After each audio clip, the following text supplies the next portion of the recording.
I've been thinking about something recently, and I've been thinking a lot about what it means for something to be difficult. And I think we could do a whole video about what it means for something to be difficult, because the definition of that word, I find, can be quite subjective depending on who you talk to.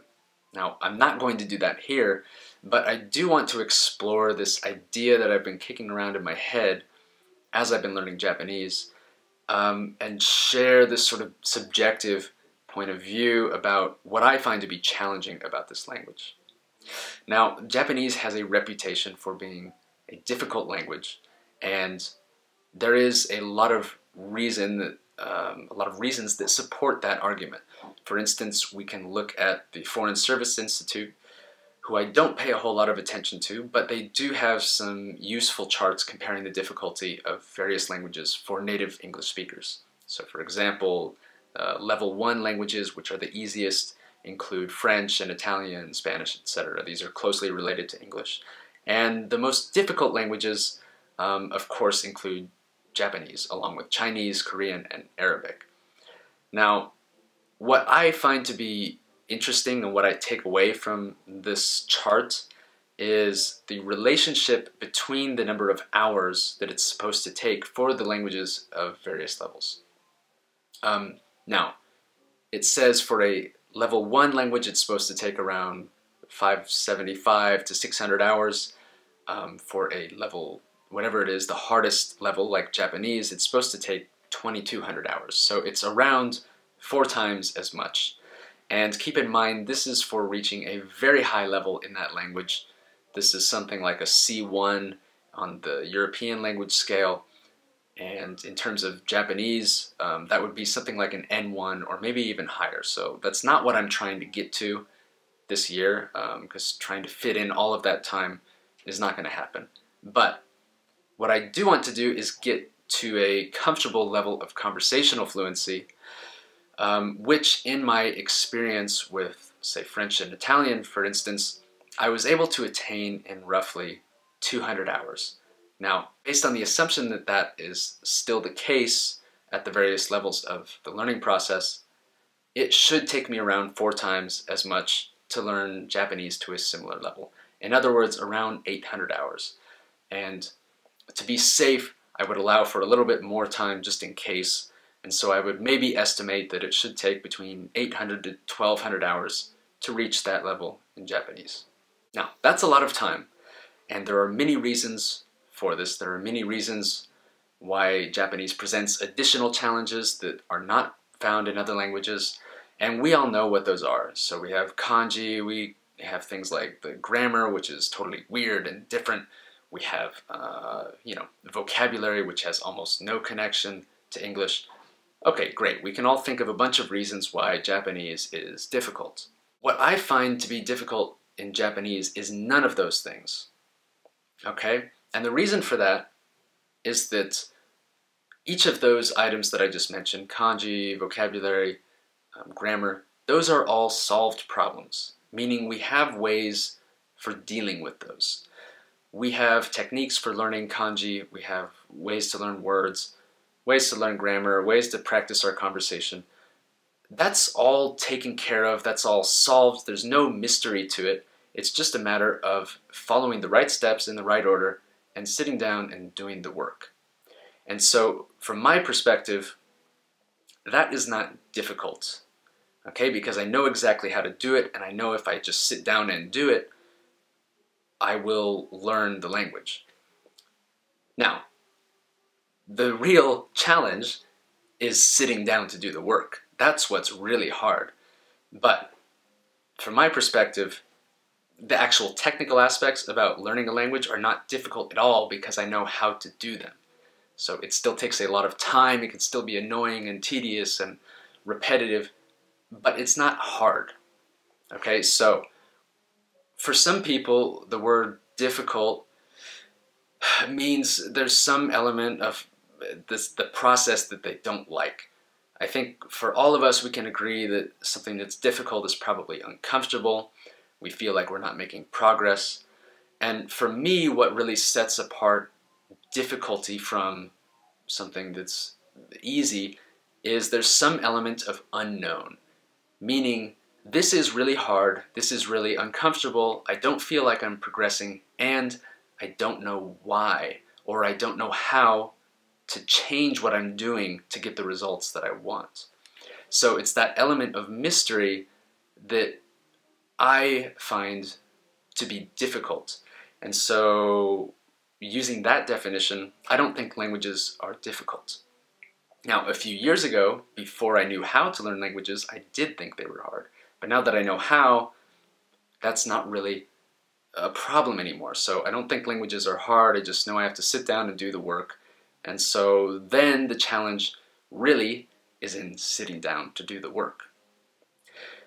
So I mentioned before that Japanese is supposed to take roughly 800, maybe 1,000 hours, 1,200 hours, something like that, but roughly that amount of time for me to get to the level that I want to be at. That, ladies and gentlemen, is the real challenge of learning Japanese in a year. It is not learning Japanese itself, but rather it is setting aside 800 hours in a year, to do anything. Meaning it's the time management aspect that I think is the most difficult aspect about learning this language. And it's, time management and managing your motivation, showing up every day, doing that repetitive work, and staying hungry and staying motivated and keeping your eyes on the prize and getting that work done. So that's what I find to be hard about Japanese. All the rest of it, everything that everybody else says, Japanese is hard because there's a pitch accent system. Like, okay, but you can figure that out. You can figure out kanji. All that stuff is easily solved. So for me, it's an issue of time management and motivation management, really, and that's it. So I don't think Japanese is hard. I just think that sitting down to learn Japanese can be hard. But I know that giving enough time, giving enough hours doing that, I will learn the language. So now it's just a matter of putting in that number of hours. Now, I have a few things that have helped me tackle that. I'm not an expert in time management per se, but there have been a few things that have been useful to me. First, I find that managing priorities is much more effective than managing time. So, for instance, the idea of putting things in the calendar and making a whole schedule and saying, well, I've got, a 45-minute block here on Wednesday, I'm going to learn Japanese then. I don't find that to be particularly effective, at least with my kind of lifestyle. I'm more of a creative type and I need long blocks of time where I can work without being interrupted. And I need to be able to kind of go with the flow of my irregular changing schedule. And so I find that managing my priorities automatically eliminates a lot of those distractions and the extra time-consuming activities that would prevent me from learning Japanese. So for me this year, in terms of managing priorities, I have my music job stuff, which I'm always working on, and then I really have Japanese, and that's about it. So I've chosen for this period of time to cut out my other hobbies. So I've said, okay, these are my priorities. This is what I'm doing. So when I have a free moment and I don't have something work-related coming up, then my default activity is Japanese. So that simplifies things, and that's been helpful to me. The other thing is habits. So studying at the same time every day. For me, personally, I find studying in the morning to be the most effective for a number of reasons. First of all, my brain is fresher. Japanese can be hard to study in the sense that it takes a lot of brain power. You have to really be there and in tune and really give it a lot of energy. So I find that I have more energy in the morning, so my study goes by faster, it's more fun, etc. I also find there's less distractions in the morning, and I find that if I can get an hour or so done in the morning, I have a much higher chance of finishing everything that I need to do in Japanese that day. Now the rest is essentially managing motivation, in my opinion. And for different people, that's going to mean different things because we all have different reasons for learning. But the important thing is to keep your eye on the prize, keep your eye on why you're doing this, and create incentives for yourself to keep studying because it requires, again, a lot of time. I find certain things motivate me consistently between all the different languages that I've studied. So, for example, personal relationships are huge. Friends that I have, people that I want to speak to in that language, that's a huge motivational factor for me. Vacations, trips to that country, that's another huge motivator. So I went to Japan earlier this year, and that really motivated me in the beginning of the year to kind of get together all of my tourist phrases and that kind of thing. And I'm planning another trip for the end of the year where I want to be speaking very well. So that's motivating me a lot to study, especially since I'm going to be traveling with people that don't speak Japanese, and so I'm going to have to play translator. And so I really want to be on my game, not only for myself, but for those traveling with me. Now, even if you're not going to Japan or you don't have any Japanese friends, you can still get that sort of personal motivation through something like italki or a conversation exchange. I find that just scheduling a lesson is enough to sort of motivate me to want to be in shape for that lesson, and especially seeing the same people over and over again. I don't want to be at the same level every time, so that motivates me to keep improving, to keep trying to impress my teacher, to keep advancing, and that keeps me motivated. So I don't think Japanese is difficult per se, but it does take a long time to learn.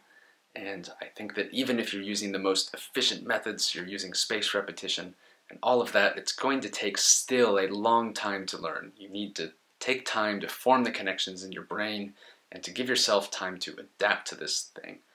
But if you can stay motivated, then you can show up every day. And if you can show up every day and work on the right things, then you can put in hours. And if you can do that enough days in a row, you will eventually put in enough hours focused on those right things that you will eventually learn the language. And I think it's as simple as that.